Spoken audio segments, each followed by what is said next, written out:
ஒரு ஊர்ல வாழும்போது யாருடைய இடைஞ்சலும் இல்லாம நிம்மதியா வாழணும்னா அந்த ஊர்ல யார் அதிக பலசாலியோ, அது பொருளாதார ரீதியோ அல்லது சமுதாய அந்தஸ்து ரீதியோ, இதுல யார் பெரியவங்களோ அவங்களை சார்ந்து நம்ம வாழ்ந்துட்டோம்னா நம்ம கிட்ட யாரும் வச்சுக்க மாட்டாங்க. உலகியல்ல அதிக பலசாலியை மலை போல உறுதியானவர்னு உதாரணம் காட்டுறோம். மலைகளில் உறுதியானது சக்கரவாளகிரின்னு புராணங்கள் நமக்கு சொல்லுது.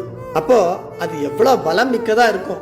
நம்ம செந்திலாண்டவருடைய கொடியில் இருக்கும் சேவல் தன்னுடைய ஒரு காலால லேசா ஒரு தட்டுனா போதும், அந்த சக்கரவாளகிரி உடைஞ்சு தூள் தூளா செதறி போகுமா. அப்போ அந்த சேவனுடைய ஆற்றல் என்னங்கிறத வாழகிரியை தனது தாளில் இடிய பொருது வாகை புனை குக்குட பதாகை காரணம்னு திருவேளைக்காரன் வகுப்புல அருணகிரிநாதர் நமக்கு அருள் செய்கிறார்.